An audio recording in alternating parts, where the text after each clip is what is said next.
Hello दोस्तों, आप सभी का स्वागत है मेरे इस चैनल पर जिसका नाम है साइंस फ्रॉम बस्तर। पिछले क्लास में आप सभी देख चुके हैं भौतिक क्या होता है, भौतिक राशि क्या होते हैं, मूल राशि, व्युत्पन्न राशि, मात्रक, मूल मात्रक और व्युत्पन्न मात्रक तक हम पूरे तरीके से पढ़ चुके हैं पिछले वीडियो में। जो वो वीडियो नहीं देखे वो जाकर वो वीडियो पहले देखें, उसके बाद इस वीडियो को देखिएगा, ये ज्यादा अच्छे से फिर समझ में आएगा। तो आज हम पढ़ने वाले हैं विमीय सूत्र के बारे में, डायमेंशन के बारे में। मैं फिर से वही कहना चाहता हूं, हम लेक्चरर पोस्ट की तैयारी कर रहे हैं तो आप सभी पहले से ही इन सभी चीजों को पढ़ चुके हैं, ठीक है। लेकिन दोबारा रिकॉल करना जरूरी है और मेरे तरीके से भी एक बार देख लीजिए कैसे पढ़ते हैं, ठीक है। तो विमीय सूत्र पढ़ना है हमें, हम शुरुआत करते हैं। तो विमीय सूत्र का डेफिनेशन पहले से लिख कर रखा हूं, लिखने में टाइम वेस्ट ना हो इसलिए। तो परिभाषा देख लो, उसके बाद फिर अपने नॉर्मल तरीके से, मैं पहले ही बोल चुका हूं कि हमको डेफिनेशन की तरफ नहीं जाना है, हमें दैनिक जीवन से जोड़ते हुए पढ़ाई करना है, हमें नॉर्मल तरीके से पढ़ना है तो अच्छे समझ में आता है। अगर हम डेफिनेशन की तरफ जाएं, किताब का जो एकदम बड़े बड़े शब्दों का यूज हुआ होता है उसका अगर हम उपयोग करें तो थोड़ा सा समझ में तो आता है पर थोड़ा कम समझ में आता है। तो यह डेफिनेशन क्या है, विमीय सूत्र का है, मैं अपने ढंग से लिख दिया हूँ, बुक में शायद एकदम सेम टू सेम भी ना हो, मैं अपने ढंग से लिख दिया हूँ। विमीय सूत्र क्या होता है देख लीजिए। कोई भी विमीय सूत्र क्या है, वह विमीय सूत्र वह सूत्र होता है जो किसी भौतिक राशि के व्युत्पन्न मात्रक को मूल मात्रक के उचित घातों द्वारा व्यक्त करता है। अच्छा, ये बहुत इंपॉर्टेंट चीज है, इसको ध्यान देना, घात है ना। विमीय सूत्र क्या है, जितने भी व्युत्पन्न मात्रक हैं वो किससे बने होते हैं, मूल मात्रक से। जितने व्युत्पन्न मात्रक हैं किससे बने होते हैं, मूल मात्रक से। तो मूल मात्रक का जो पावर है, घात है ना, उसके जरिए हम व्युत्पन्न मात्रक को शो करेंगे, वह विमीय सूत्र कहलाएगा। मतलब सबके लिए सेम सेम, बस पावर को चेंज करते जाएंगे और सभी का मात्रक आते जाएगा, वही विमीय सूत्र कहला जाएगा, है ना। एक एक तरह से बार बार कह रहा हूं, व्युत्पन्न मात्रक को मूल मात्रकों से बनाते हैं, तो मूल मात्रकों के जो घात हैं उसके जरिए हम व्युत्पन्न मात्रक को एक्सप्रेस करेंगे, वही विमीय सूत्र कहलाएगा। और जनरली जो विमीय सूत्र होता है, जैसे डायमेंशन, जैसे कोई भी फिजिकल क्वांटिटी है, भौतिक राशि को मैं पी क्यू लिख रहा हूं, ठीक है, फिजिकल क्वांटिटी, भौतिक राशि का विमीय सूत्र को मैं डायमेंशन लिखता हूं, ठीक है। किसी भौतिक राशि का डायमेंशन कैसे शो करते हैं, ऐसा शो करते हैं, एम एल टी, या और भी कुछ आएगा तो देखा जाएगा। अब देखो ऐसा, पावर में ए बी सी, अब पावर चेंज हो सकता है, वो व्युत्पन्न मात्रक व्युत्पन्न राशि पर निर्भर करता है कि ए और बी और सी के जगह पर क्या क्या आएगा, ठीक है। एम एल टी, अब एम एल टी क्यों यूज कर रहे हैं, मैं आपको पहले ही ये बता चुका हूं। पहला पहला क्या बताया था, द्रव्यमान, क्या बताया था, द्रव्यमान। तो द्रव्यमान को क्या किसे शो करते हैं, मतलब इंग्लिश में क्या बोलते हैं, मास। तो इसके लिए क्या क्या यूज करेंगे, कैपिटल एम। सेकेंड क्या किए थे, लंबाई, लंबाई, लंबाई, ठीक है, उसको क्या क्या लिखते हैं इंग्लिश में, लेंथ, ठीक है। तो लेंथ के लिए एल, ठीक है। तीसरा तीसरा क्या था, समय, समय को क्या बोलते हैं इंग्लिश में, टाइम। तो टाइम के लिए टी। मैं एकदम ज्यादा आपको समझाने की तरफ नहीं जा रहा हूं, मैं बार बार कह रहा हूं, मैं चाहूं तो किसी एक टॉपिक पर 1 घंटा लेक्चर दे सकता हूं, लेकिन मेरा उद्देश्य वो नहीं है। मेरा उद्देश्य यह है कि जिसमें ज्यादा मेहनत करने की आवश्यकता नहीं, उसमें ज्यादा बोलने की भी आवश्यकता मुझे नहीं है। फटाफट आप देखते जाइए, हम आगे बढ़ते जाएंगे। इसको पहले ही बता चुका हूं। और देख लीजिए, चौथा क्या था, तापमान, तापमान, है ना, इसको क्या बोलते हैं, टेम्परेचर। टेम्परेचर के लिए हम लोग क्या यूज करेंगे, या तो के यूज करेंगे या थीटा यूज करेंगे, ठीक है। कभी कहीं के, कहीं कहीं थीटा, दोनों में से कोई भी, आप स्वतंत्र हो, कुछ भी यूज करो। इसी प्रकार और क्या आता है, पांचवा, ज्योति तीव्रता, ठीक है। और ज्योति तीव्रता, चलो अभी ज्योति तीव्रता छोड़ते हैं, पहले ही बोल चुका हूं कि जो 5 है वो ज्यादा काम आएगा, तो 5 तक बस देखते हैं। ज्योति तीव्रता 6वां नंबर था, है ना। वैसे नंबर का कोई यहाँ महत्व नहीं, आगे पीछे हो सकता है, लेकिन जो अभी जरूरी वो करता हूं मैं। विद्युत धारा के लिए क्या था, एम्पियर, क्या था मात्रक, एम्पियर, है ना। और टेम्परेचर के लिए क्या था, केल्विन, है ना। तो एम्पियर के लिए क्या हो जाएगा, ए, कैपिटल में ए यूज किया जाएगा। अगर मान लो आप सभी को इन पांचों का यूज करके विमी सूत्र बताने बोले तो विमी सूत्र कैसा हो जाएगा? डायमेंशन। डायमेंशन क्या हो जाएगा? हमेशा इसको क्या करेंगे? ब्रैकेट में रखेंगे। कैसे लिखेंगे? एम एल टी, है ना, थीटा ए। ये देखो मैं पांचों को लिख दिया हूं, एम एल टी थीटा ए। अब पावर में जो भी रहे हमें नहीं पता क्या होगा, A B C D E, हमें नहीं मालूम पावर में क्या होगा, तो पावर में जो भी आएगा उसको बाद में एग्जांपल से देखेंगे। अभी तो खैर ये है, विमी सूत्र क्या है दोबारा बोल रहा हूं, व्युत्पन्न मात्रक को मूल मात्रकों से बनाते हैं। मूल मात्रक का जो पावर होता है उसको, उसके जरिए हम व्युत्पन्न मात्रक को एक्सप्रेस कर देंगे, बस शो कर देंगे, वही विमी सूत्र कहला जाएगा एक प्रकार से। ठीक है, और किन किन को क्या कैसे शो करेंगे मैं दिखा दिया। विमी सूत्र फिजिकल क्वांटिटी का डायमेंशन, डायमेंशन बोलते हैं विमी सूत्र को, मैं डायमेंशन वर्ड का यूज करूंगा। फिजिकल क्वांटिटी का डायमेंशन क्या होता है, इस प्रकार शो किया जाता है। उसके पावर में ए बी सी डी कुछ भी हो सकता है, वो फॉर्मूला पर डिपेंड करेगा, फिजिकल क्वांटिटी पर डिपेंड करेगा, वो हम देखेंगे एग्जांपल पर। जैसे मैं यहाँ पे एक एग्जांपल दे रहा हूं, ध्यान से देखिए। ठीक है, एग्जांपल, अच्छा एग्जांपल मैं दे रहा हूं चाल का। किसका? चाल का। अब चाल का क्यों दे रहा हूं?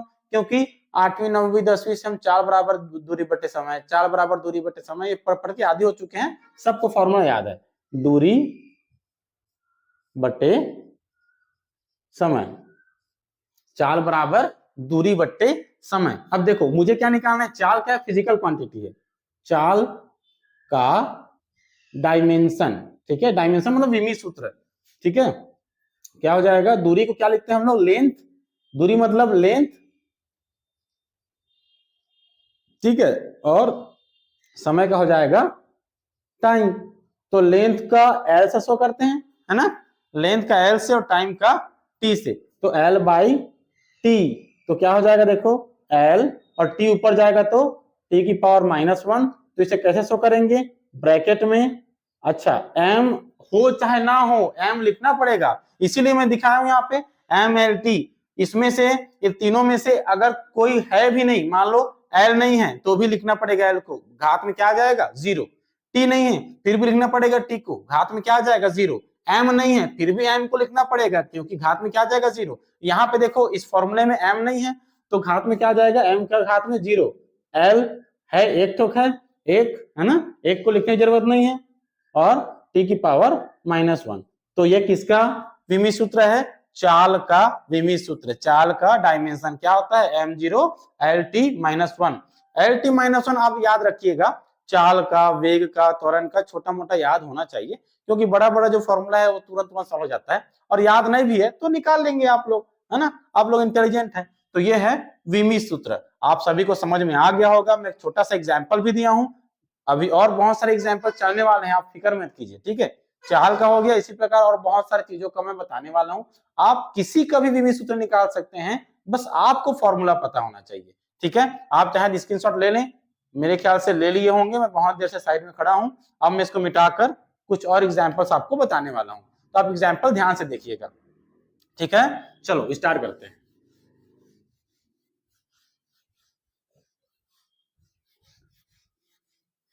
कुछ एग्जाम्पल्स मैं दे रहा हूं, आप सब ध्यान से देखिएगा। किसी का भी विमी सूत्र कैसे निकालते हैं मालूम चल जाएगा। हम सिर्फ अभी एग्जाम्पल्स की बात कर रहे हैं, इसका मैं बता रहा हूं, एग्जाम्पल बताने जा रहा हूं आप सभी को। एग्जाम्पल तो पहला देख लेते हैं। तो पहला मैं बात करता हूं वेग की। अच्छा, वेग और चाल में ज्यादा डिफरेंस नहीं है, मैं आगे आपको सब कुछ बताने वाला हूं, अभी ज्यादा परेशान नहीं होना।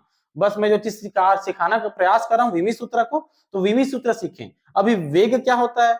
तो जैसे चाल होता है स्पीड, वैसी वेग भी स्पीड की तरह ही होता है, लेकिन वेग वेक्टर क्वांटिटी होता है, सदिश होता है। जब मैं सदिश सदिश बताऊंगा, दूरी बताऊंगा, विस्थापन बताऊंगा, वेग, त्वरण, बल, सारा चीज बताने वाला हूं, तो आप फिक्र मत कीजिए। बस अभी जो जो चीज बताने का मेरा उद्देश्य है उसे आप ध्यान से देखिए और सीखिए। तो पहला वेग, वेग का फॉर्मूला होता है विस्थापन, विस्थापन बटे समय, है ना। अब आपको तो पता ही है कि विस्थापन क्या हो जाता है? लेंथ, है ना, और समय का टी। तो क्या हो गया फॉर्मूला, विमी सूत्र क्या हो गया? m नहीं है तो 0, l एक ठोक है, और t ऊपर जाएगा तो t की पावर -1। तो ये किसका डायमेंशन निकल गया, वेग का। वेग का मैं विमी सूत्र में डायरेक्ट विमी सूत्र निकाल रहा हूं ना, ठीक है। दूसरा देख लो, दूसरा बता रहा हूं मैं, त्वरण, ठीक है। त्वरण क्या होता है, वेग में परिवर्तन की दर, मतलब वेग बटे समय। तो वेग का क्या होता है आप निकाल चुके हो, बार बार निकालने की आवश्यकता नहीं है। तो वेग का होता है एल टी माइनस वन, या पूरा लिख लो अगर आपका मन है तो M zero L T minus one. ये किसका होता है, वेग का। और समय क्या होता है, टी। समय क्या होता है, टी। और टी ऊपर जाकर क्या हो जाएगा, एम तो जीरो ही रहेगा, एल तो सिंगल है, सिंगल रहेगा, टी ऊपर जाकर माइनस वन बनेगा, और ये माइनस वन और इसका माइनस वन ऐड होकर माइनस टू हो जाएंगे। तो एल टी माइनस टू, त्वरण का क्या होता है, L T minus to acceleration. सारी चीजें बताऊंगा, आप टेंशन मत लीजिए, क्या होता है कैसे होता है सब बताऊंगा, ठीक है। और किसका निकालें, ये हो गया वेग का, हो गया त्वरण का, हो गया बल का निकाल लेते हैं, बल का, ठीक है। बल, बल बराबर क्या होता है, न्यूटन का द्वितीय नियम क्या बोलता है, द्रव्यमान गुणित त्वरण। न्यूटन का द्वितीय नियम से फॉर्मूला ला रहा हूं, बल बराबर द्रव्यमान गुणित त्वरण। तो द्रव्यमान का क्या होता है, एम इंटू इंटू त्वरण का क्या होता है, अभी निकाले हो, L T minus two. M तो नहीं है तो एल टी माइनस टू, और इसको अगर वो डायरेक्ट लिखो तो कैसा हो जाएगा, एम एक ठोक है तो एक रहेगा, एल भी एक ठोक है, और टी की पावर माइनस टू। देख लो बल का क्या होता है, M L T minus two, M L T minus two. निकालने तो आ रहा होगा सबको, समझ में आ जा रहा होगा। चौथा किसका निकाल दूं, और कार्य का निकाल देता हूं।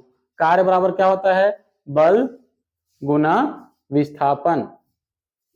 यही फॉर्मूला होता है कार्य का, आप सभी को पता होगा, 10वीं क्लास में पढ़े हम लोग, ठीक है। अब बल का आप लोग निकाल चुके हो पहले ही, देखो क्या होता है, M L T minus two, बल का हो गया, ठीक है, इंटू विस्थापन क्या हो जाएगा, लेंथ। विस्थापन मतलब लेंथ, लंबाई, एल। ऐड कर दो, है ना, पावर को क्या कर दो, ऐड कर दो। एम तो एक ही है तो एक लिखाएगा, एल यहाँ पे दो ठोक है, ऐड होकर दो हो जाएंगे, और टी के पावर में माइनस टू। तो कार्य का क्या होता है, M L two minus two. आसान लग रहा होगा, एक आठ ठोक और देख लो। पांचवा, पांचवा क्या है, ऊर्जा। ऊर्जा, ऊर्जा का देख लो। अच्छा गतिज ऊर्जा, गतिज ऊर्जा 1/2 एम वी स्क्वायर। अगर पांचवा को मैं नाम यहां से दे दूं, गतिज ऊर्जा। गतिज ऊर्जा का फॉर्मूला मतलब एग्जांपल इसे ले रहा हूं क्योंकि इसका फॉर्मूला आप सभी को भली भांति पता होता है, बार बार यूज होता है 11th क्लास से, इसलिए इसका मैं फॉर्मूला यूज कर रहा हूं। अब देखिए 1/2 M V square, 1/2 M V square. अब 1/2 क्या है, 1/2 को किससे मापते हो, किलो से, मीटर से, लीटर से, किससे मापते हो, किसी से नहीं। 1/2 का मात्रक ही नहीं होता, तो इसको क्या बोलते हैं, ये विमाहीन राशि है। 1/2 का कोई भी विमा नहीं होता, डायमेंशन नहीं होता, है ना। तो 1/2 क्या हो जाएगा, गायब। किसका होता है विमा, एम का। एम का क्या होता है, मास। मास मतलब एम, और वी क्या है, वेग है। और वेग का निकाल चुके हो, क्या निकाल चुके हो, L T minus one, L T minus one. V का क्या निकाले हो, एल टी माइनस वन। यहाँ वी का स्क्वायर है इसलिए यहाँ पर भी स्क्वायर लग जाएगा। तो देख लो एम एक ठोक है, एल कितना है, दो, और ये दो यहाँ मल्टीप्लाई होगा तो माइनस टू हो जाएगा, टी की पावर माइनस टू। तो ये किसका हो गया, गतिज ऊर्जा का। अब देखो आपको ध्यान से देखिए कि देखिए जो कार्य का आया था विमी सूत्र, वही ऊर्जा का आया, क्योंकि कार्य का सेम होता है गतिज ऊर्जा। अगर गतिज ऊर्जा जगह में और क्या क्या निकालता, अगर मैं स्थितिज ऊर्जा बोलता,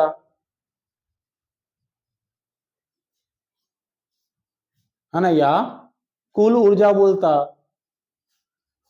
या उष्मीय ऊर्जा बोलता, जो भी ऊर्जा हो, जो भी ऊर्जा, सभी का विमी सूत्र क्या होने वाला है, सेम होने वाला है, ठीक है, घबराने वाली बात नहीं है। चलो एक तो और एग्जांपल दे रहा हूं, आवेग। अब आवेग क्या है मैं बता दूंगा, अभी इसके बारे में सोचने की जरूरत नहीं है। जब जब बहुत ज्यादा फोर्स कम समय के लिए लगे, इसके एग्जांपल दूंगा, समझ में आ जाएगा, इस टॉपिक भी आगे आएगा, अभी ज्यादा कंफ्यूज होने का, परेशान होने की जरूरत नहीं है। मैं पहले ही वादा कर चुका हूं, अभी से लेकर अंत तक जब सिलेबस खत्म होगा तो आपका तैयारी फुल रहेगा, 100% रहेगा, तो अभी आप फिक्र मत कीजिए। जब बहुत ज्यादा बल कम समय के लिए लगे, अल्प समय के लिए लगे, जब बहुत ज्यादा बल कम समय के लिए लगे तो उसको क्या बोला जाता है, आवेग बोला जाता है। ठीक है, जैसे कोई बहुत बड़ा टावर वगैरह से नीचे कूद दिया है ना, और मुझे जमीन में जैसे ही टकराएगा सीधा सर का सनफ्लावर बन जाएगा, है कि नहीं, सर सीधा फट जाएगा, हाथ पैर टूट जाएंगे। लेकिन अगर मान लो बहुत बड़ा हम क्या रखें, गद्दा रखें बिछाकर, बहुत मोटा और एकदम अच्छा वाला गद्दा रखें, अगर कूदेंगे तो गद्दे में पहले कूदेंगे तो हमारा फोर्स क्या हो जाएगा, गद्दे को मिलेगा। तो जमीन तक, है ना, जैसे ये जमीन है और यहाँ पे इतना मोटा ऐसे गद्दा रखा गया है ना, अब इसमें कूदेगा तो जैसे यहाँ पास पड़ेगा तो ये तो गद्दा है, ये क्या करेगा, ये स्पॉन्जी है थोड़ा सा, तो ये दबेगा और दबते दबते धीरे धीरे ऐसे आकर जमीन को टच करेगा। तो जब जमीन को टच करने से पहले उसके सारे फोर्स को ये जो गद्दा है, स्पंज है, वो क्या करेगा, फोर्स को एब्जॉर्ब कर लिया रहेगा।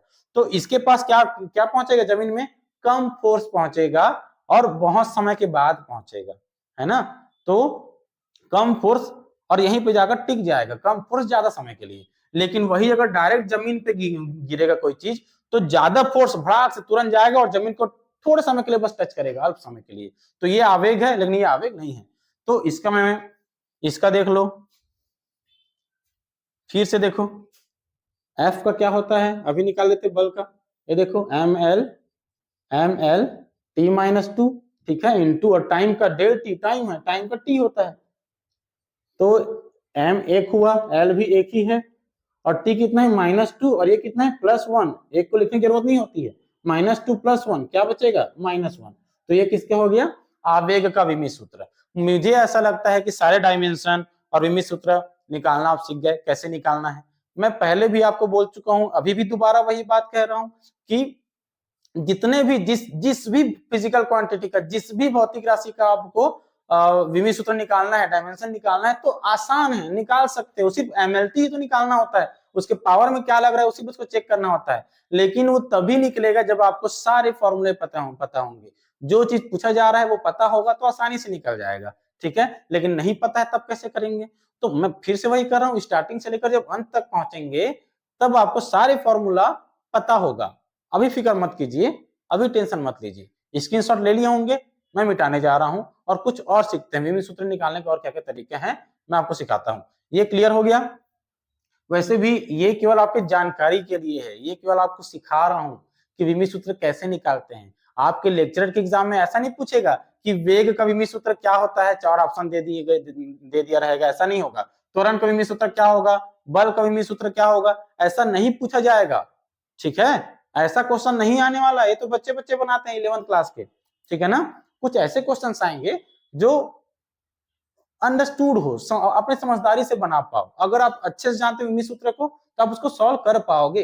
ठीक है, उस प्रकार से सवाल किए जाएंगे, ऐसे नॉर्मल सवाल नहीं किए जाएंगे। ये केवल आपको क्या करना है, विमीय सूत्र कैसे निकालते हैं उस तरीके को सीखना है। ठीक है, तो सीख लिए होगे मेरे ख्याल से, फोटो भी तो ले लिए होगे, अब तो मिटा दिया है ना।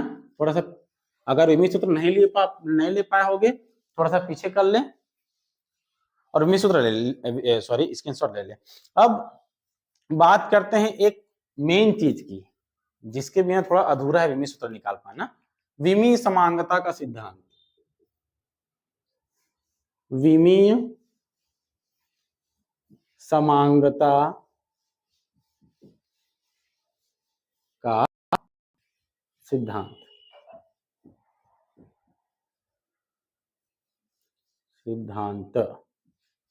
ठीक है, विमीय समांगता का सिद्धांत, प्रिंसिपल ऑफ होमोजेनिटी,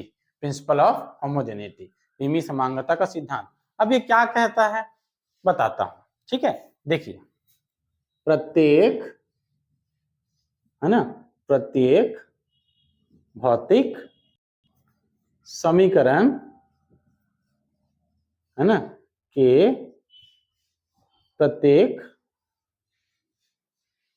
पद की विमा सदैव समान होती है, सदैव समान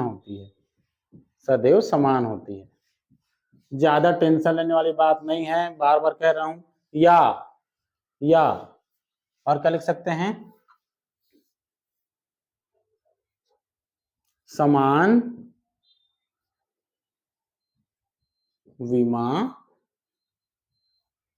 वाले पदों को ही जोड़ा या घटाया जा सकता है।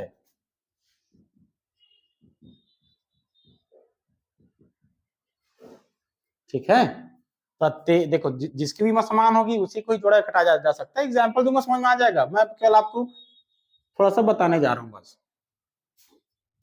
प्रत्येक भौतिक समीकरण के दोनों पक्षों की विमाएं सदैव समान होती है।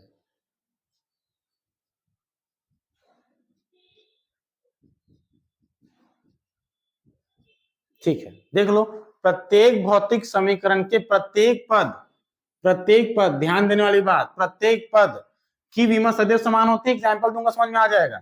सेकंड देखो, समान विमा वाले पदों को ही जोड़ा या घटाया जा सकता है, ये भी समझ में आने वाला है। जैसे मैं एग्जाम्पल देता हूं ना, एग्जाम्पल देखो, जैसे मैं लिखता हूं 5 सेकेंड प्लस 5 किलोग्राम बराबर कितना होगा, दोनों को जोड़ो तो क्या लिखोगे, 10 किलोग्राम। ऐसा नहीं, ये देख लो, ये किलोग्राम अलग है मात्रक, सेकेंड अलग मात्रक है, तो दोनों जुड़ेंगे नहीं, ये गलत है। ठीक है, अगर यही ऐसा होता 5 किलोग्राम प्लस 5 किलोग्राम, तब जाकर वो ऐड होता 10 किलोग्राम।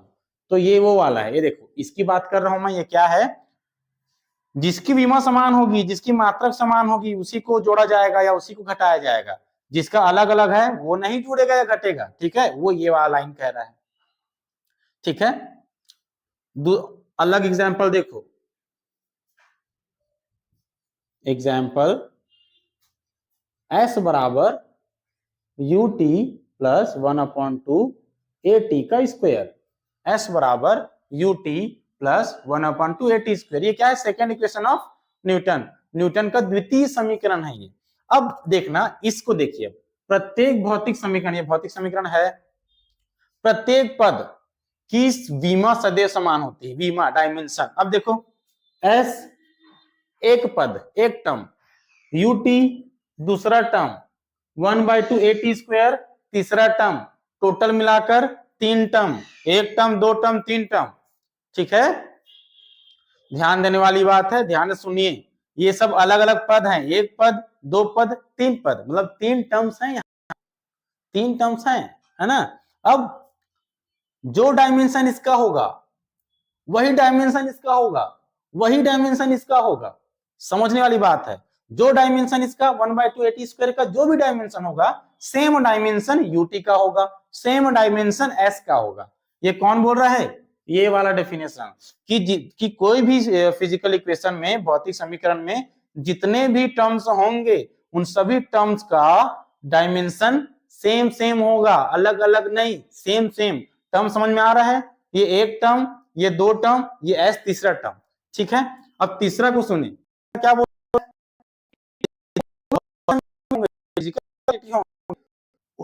दोनों पक्षों की, ये राइट हैंड साइड, दाया पक्ष, ये हो गया लेफ्ट हैंड साइड, बाया पक्ष। तो इधर का डायमेंशन जितना होगा बाया पक्ष का, सेम डायमेंशन इधर का होगा, मतलब इतना पूरे का डायमेंशन जितना होगा वही डायमेंशन इसका होगा।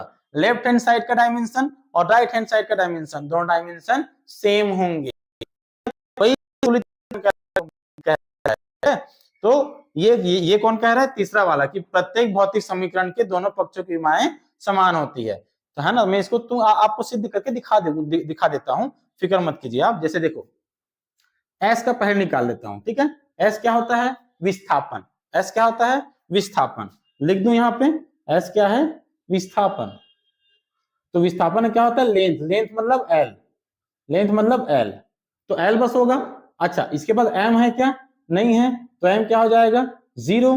और क्या है, ये एल है तो एल बस रहेगा, और टी नहीं है इसके पास तो टी 0। तो ये किसका डायमेंशन निकल गया, एस का। जो डायमेंशन इसका है वही डायमेंशन किसका होगा, यूटी का। चेक करके देखते हैं। ठीक है, इधर देखना ना, मैं इस साइड बताने वाला हूं, मैं किसका निकाल रहा हूं, डायमेंशन ऑफ यूटी, मैं यूटी डायमेंशन ऑफ यूटी, मैं यूटी का मतलब सेकेंड टर्म का डायमेंशन निकालना। देखना यू क्या है, यू क्या है, वेग है, ठीक है, और टी क्या है, समय है, समय। तो आप अभी जस्ट देखे थे वेग, अच्छा चलो वेग का क्या होता है, एल टी माइनस वन, अभी जस्ट देखे थे एल टी माइनस वन, और समय क्या है, समय का क्या हो जाएगा, टी, इसका टी, तो ये टी माइनस वन टी एक दूसरे कैंसल आउट करेंगे और क्या बच जाएगा, सिर्फ एल, एल मतलब एम जीरो, एल एक टुक बचा, टी गायब हो गया मतलब टी जीरो। ये किसका नया डायमेंशन निकल गया, यूटी का। अब खुद देख लीजिए एस का डायमेंशन क्या था, M zero L T zero, UT का डायमेंशन क्या हुआ, M zero L T zero, देखो सेम सेम है, तो प्रत्येक पद का डायमेंशन सेम होगा, एस का जो था वही यूटी का हुआ, इसका भी चेक कर लो।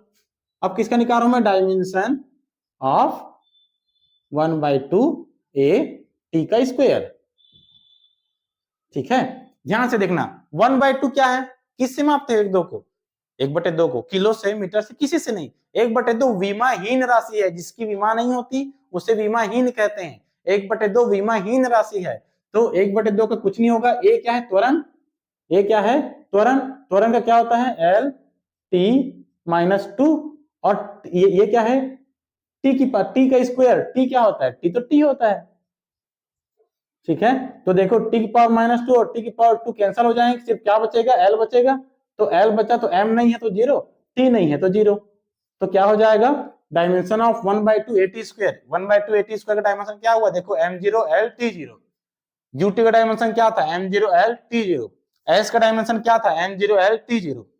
ध्यान से देखो एस का जो डायमेंशन है वही यूटी का डायमेंशन है, वही 1/2 ए टी स्क्वायर का डायमेंशन है, तो सेकंड जो पहला वाला जो डेफिनेशन था वो सेटिस्फाई हुआ कि प्रत्येक टर्म का डायमेंशन क्या होता है, सेम होता है किसी भी फिजिकल इक्वेशन का। इसमें टेंशन लेने वाली बात नहीं, बिल्कुल आसान है, ठीक है। अब ध्यान से देखो, मैं इस वाले डेफिनेशन को सेटिस्फाई करा रहा हूं, इस वाले डेफिनेशन को खुद देखिए, एस का डायमेंशन क्या है, एस का डायमेंशन मैं लिख रहा हूं, देखना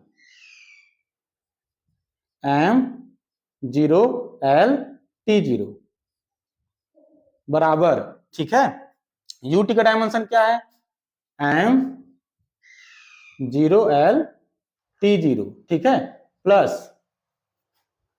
1/2 ए टी का डायमेंशन क्या है, M zero L T zero.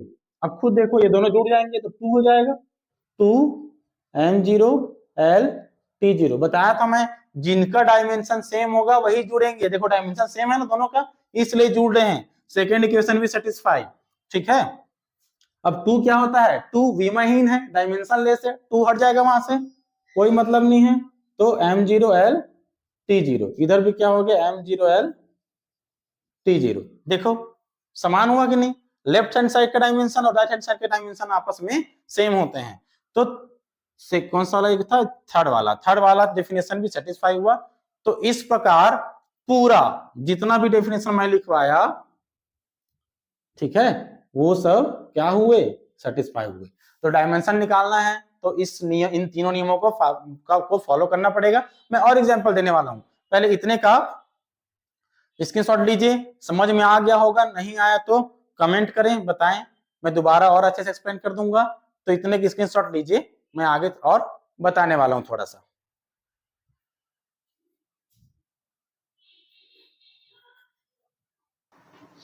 तो यहां तक आप सभी समझ गए होंगे, इसके आगे शुरू करते हैं, है ना, यहाँ तो पूरा क्लियर होगा, जो भी संभावनाएं थी मैं सारा दे दिया। कुछ एग्जाम्पल देख लेते हैं, एक दो और, उसके बाद विमित सूत्र निकालने मतलब विमित सूत्र में पारंगत हो जाएंगे, जो भी क्वेश्चन आएगा आप आसानी से बना लेंगे, कोई डिफिकल्टीज नहीं होगी। 2 एग्जाम्पल और देता हूं, ध्यान से देखिए, ठीक है। चलिए एग्जाम्पल देखना, पहला, ठीक है, मैं अगर बोलूं y is equal to a plus B T plus C X, ठीक है, ये क्वेश्चन है जिसमें a b और c का हमें डायमेंशन फाइंड आउट करना है। क्या निकालना है, डायमेंशन a b और c का। अब a b और c का कैसे निकालोगे, है ना, आसान है, देखो मैं पहले ही बोल चुका हूं, है ना, मैं पहले ही बोल चुका हूं कि जो डायमेंशन इसका होगा वही डायमेंशन इसका होगा, वही डायमेंशन इसका होगा, वही डायमेंशन इसका होगा। इसका जो डायमेंशन वही इसका डायमेंशन, वही इसका डायमेंशन, वही इसका डायमेंशन। तो इसमें कोई भी टेंशन लेने वाली बात नहीं है। अब ध्यान से देखना, y क्या है? y विस्थापन है, पोजीशन है। ठीक है, मैं a का पहले निकाल दो डायमेंशन, तो डायमेंशन ऑफ a, मैं a का डायमेंशन निकाल रहा हूं। ठीक है, तो a का डायमेंशन वही होगा जो y का होगा, a का डायमेंशन वही होगा जो y का होगा। तो y का डायमेंशन है ना, y का डायमेंशन के बराबर होगा। y क्या है? पोजीशन है, विस्थापन है ना, डिस्टेंस है। तो क्या हो जाएगा? y का l हो जाएगा, l। तो a का भी क्या हो जाएगा? l, m0 l t0। निकल गया a का डायमेंशन, आंसर। ठीक है, सेकंड देखो, इसी प्रकार मैं निकाल देता हूं डायमेंशन ऑफ b। b का डायमेंशन निकालता हूं, तो b क्या है? bt है, bt। तो b का डायमेंशन कैसे निकालूं? तो डायमेंशन ऑफ bt। ठीक है, अब bt डायमेंशन वही होगा जो a का होगा, जो y का होगा, जो cx का होगा। तो bt का क्या हो जाएगा? वही होगा जो a का होगा, a के डायमेंशन के बराबर, है ना। तो a का डायमेंशन क्या था? l। ठीक है, तो मुझे किसका डायमेंशन निकालना है? b का। तो t कहां चला जाएगा? इसके बट्टे में। तो l और t का क्या हो जाएगा? t। ठीक है, तो t ऊपर जाएगा, तो l t -1। एक प्रकार से देखोगे तो a का डायमेंशन क्या है? लेंथ है, लेंथ। मतलब ये a क्या है? कांस्टेंट नहीं है, a क्या है? पोजीशन है, विस्थापन या डिस्टेंस कुछ भी हो सकता है, l बस आया ना। इसी प्रकार b का डायमेंशन क्या है? lt -1। क्या आया? lt -1। ठीक है, m0 lt -1। अब lt -1 किसका होता है? वेलोसिटी का, वेग का। इसका मतलब b कांस्टेंट नहीं है, b है क्या चीज? वेग। ठीक है, इसी प्रकार और किसका निकालना है?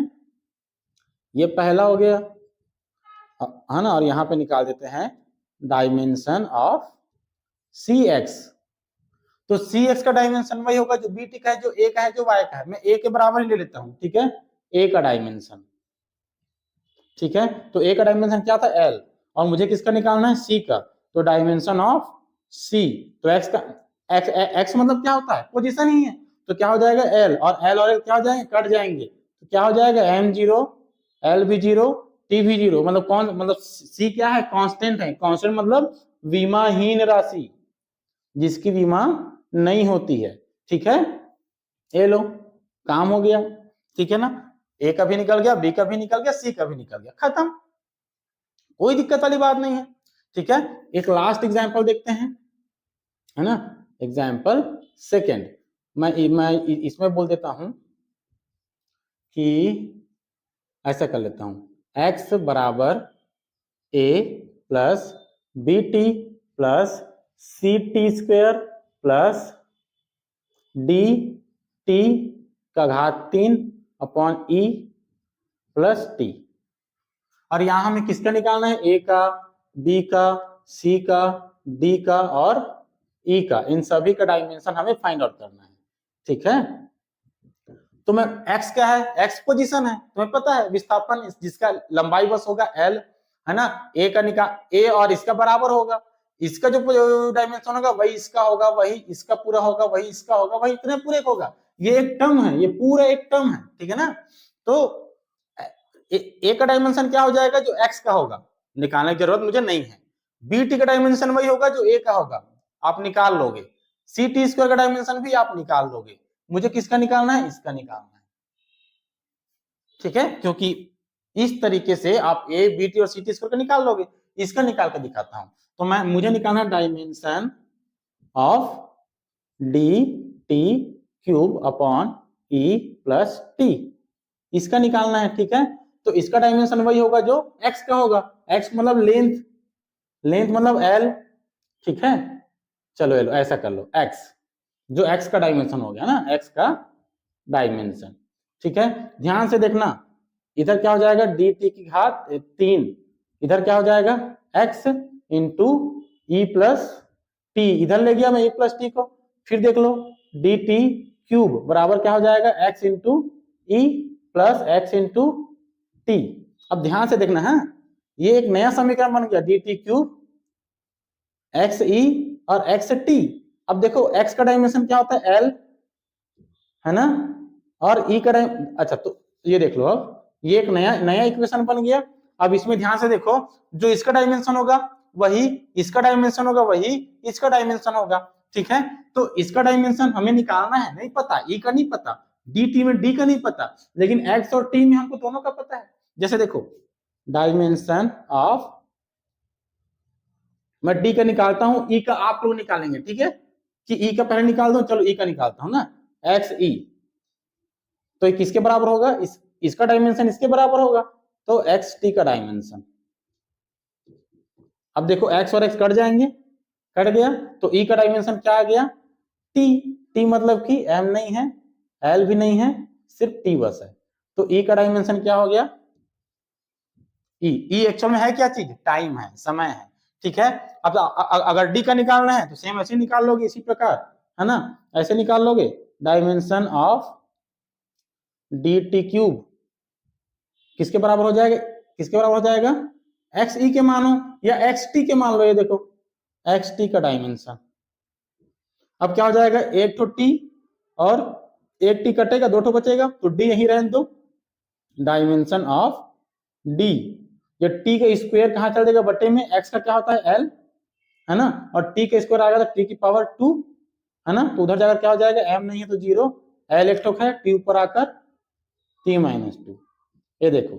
और एल टी माइनस 2 किसका होता है, त्वरण का, एक्सीलरेशन का, तो फिर डी क्या है, एक्चुअल में कांस्टेंट नहीं है, त्वरण है। तो इस प्रकार कोई भी आपको इक्वेशन दिया जाए और किसी का भी आपको डायमेंशन पूछे, आप आसानी से निकाल सकते हो, बस वो जो 3 डेफिनेशन जो बताया था मैं, है ना, यहाँ पे जो लिखा था इसके पहले, वो आपको पता होना चाहिए, अच्छे से पता होना चाहिए, भूलना मत। और इसका स्क्रीनशॉट ले लो, आप सभी को समझ में आ ही गया होगा। अगर आपको समझ में ना आए तो कमेंट करें, मैं अच्छे से और एक्सप्लेन कर दूंगा। तब तक के लिए ठीक है, कंटिन्यू करेंगे नेक्स्ट वीडियो पर। तब तक के लिए जय जोहार, जय छत्तीसगढ़, जय हिंद।